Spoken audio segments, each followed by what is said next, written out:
안녕하세요, 소울트입니다. 계속 보고 있었던 이러한 플랫 형태는 어제 하락으로 인해서 조금 힘들지 않나라고 생각하고 있고, 현재 위치는 이제 이런 변곡이 일어났던 위치 부근에서 한번 브레이크를 잡아준 걸로 보여요.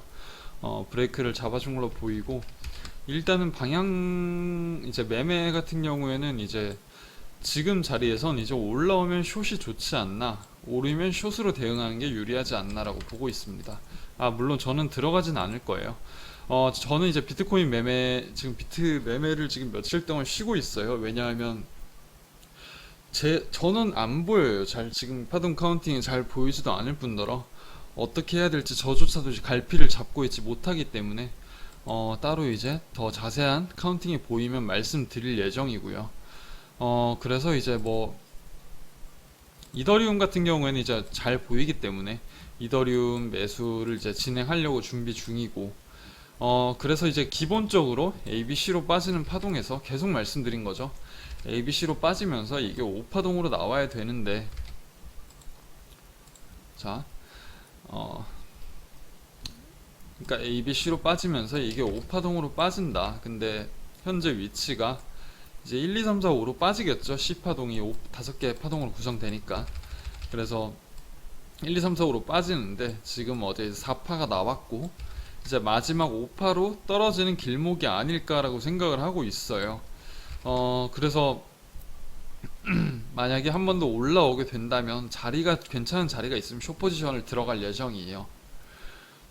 결국은 이제 뭐 마지막 매수 자리 같은 경우에 계속 말씀드렸던 대로 1180 아래에서 할 예정이지만 조금 더 이제 하락 범위가 이제 시간이 지나면서 채널이 아래로 내려오면서 밀렸죠. 그래서 이런 위치까지도 볼 수는 있다. 근데 절대로 이런 위치가 왔다고 바로 매수하는 게 아닌 매수세가 확인된 캔들을 확인하고 들어가야 된다라고 말씀드릴게요. 그래서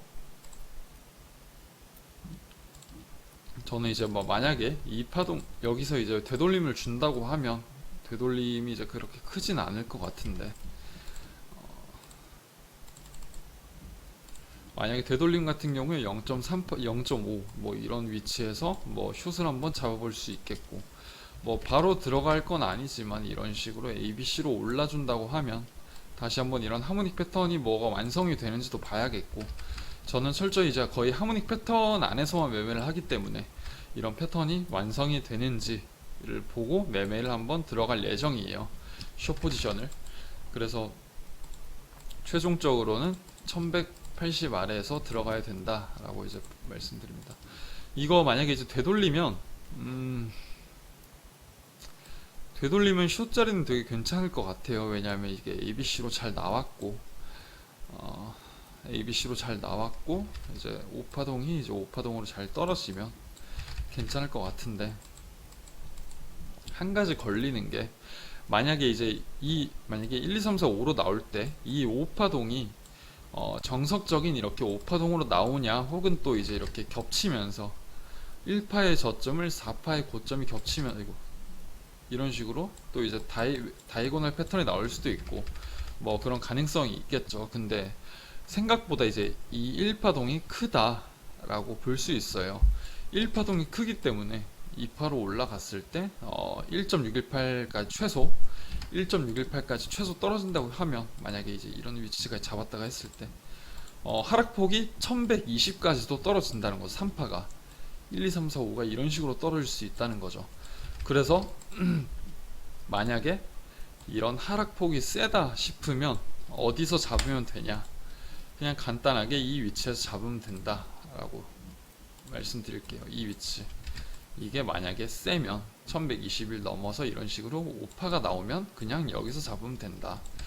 그래서 제가 이런 위치에 오더라도 캔들을 확인하고 파동을 확인해야 한다는 이유가 이런 것 때문이에요. 만약에 마지막 5파동이 끝나지 않았을 수 있기 때문에 우리는 만약에 이 위치에서 파동 이제 하락세가 조금 더 세다 싶으면 이 5파동이 끝나지 않았구나라는 걸 직감하고 이런 위치에서 기다리면 된다라고 이제 말씀드려요. 그래서 이제 단기적으로 매매 같은 경우에 이제 말씀드린 대로 조금 숏 포지션 각을 봐야 될 것 같아요. 얘가 어디까지 떨어질지 모르겠지만 얘 같은 경우에 한번 올라오는 자리에서 숏 포지션을 볼 거고, 그 다음에 나스닥을 볼게요. 나스닥 같은 경우에 이제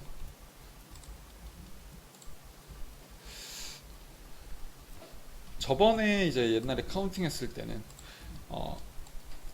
1, 2, 3, 4, 5로 카운팅 했었죠. 1, 2, 3, 4, 5인데 이게 4파가 종결이 되냐 아니냐에 따라서 이제 갈리는데, 이게 4파가 쭉 내려오면서 이건 그냥 ABC였다라고 볼 수 있겠죠. 그 다음에 볼 수 있는 것은 이 그림인데, 만약에 이 하락분을 이 파동이 되돌림이 끝이라면, 이 하락의 ABC로 되돌림이 끝난 것이라면 아마 이 저점을 세게 깨고 내려갈 수 있어요. 근데 만약에 이 하락의 되돌림의 끝이 이게 끝이 아니라면, 이런 플랫의 형태를 만들 가능성도 있다면, 이런 저점 근처에서 한번 이제 반전을 해줄 수 있을 거예요. 아직까지 하락 범위는 조금 더 남아 있어요. 만약에 이 A, B, C 파동에서 이 C 파동이 5개의 파동으로 빠지는데, 아직까지 조금 덜 닿은 모습이에요. 아직 1대1 자리, 그러니까 이 위치에서 이만큼 빠진 것처럼 이만큼 빠지려면 아직 조금은 더 하락 범위가 남아 있다라고 보고 있습니다. 11,167까지는 떨어질 수 있다고 보고 있고, 그 다음에 이게 5파가 만약에 이제 ABC로 떨어지면, 다이아고널이니까 ABC로 봐야겠죠. ABC로 떨어지면 얘도 아직 1, 2, 3, 4, 5로 떨어질 수 있겠죠, 한번.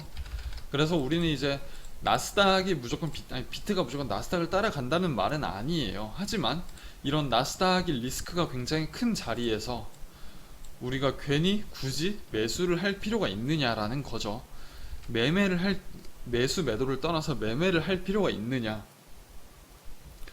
단기적으로 내 기준이 확실하고 이제 손절 익절 잘 지키는 분들은 상관없는데, 최근에 청산을 당하셨다거나 하는 분들은 굳이 이런 자리에서 들어가지 마세요. 안 좋아요. 굉장히 지금 또 떨어질 수 있기 때문에 좋지 않고, 우리가 이제 여기까지 만약에 이 패턴을 그리는 유지를 시킨다면 아마 이런 밑에까지 떨어질 가능성이 있겠죠.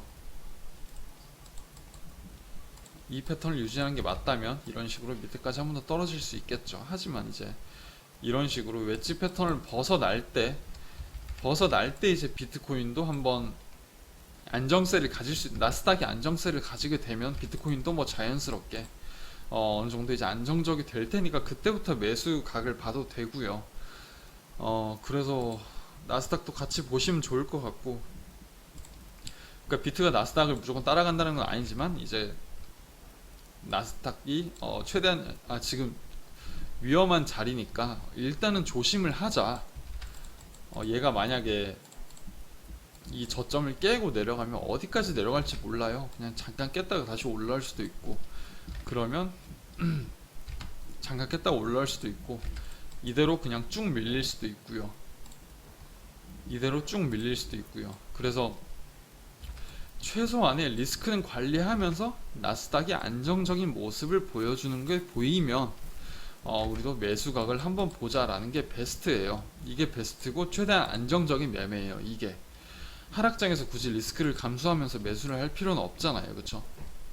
그래서 매수각을 보려면 얘가 이런 웨지 패턴을 벗어날 때 한번 이제 매수각을 보든가, 혹은 이더리움을 그냥 우리가 아는 자리에서 기다렸다가 매매를 하자라는 게 오늘의 포인트예요.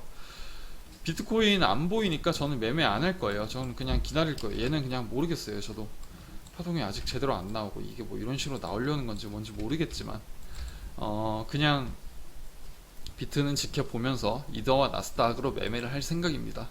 오늘 영상은 여기까지 할게요. 감사합니다.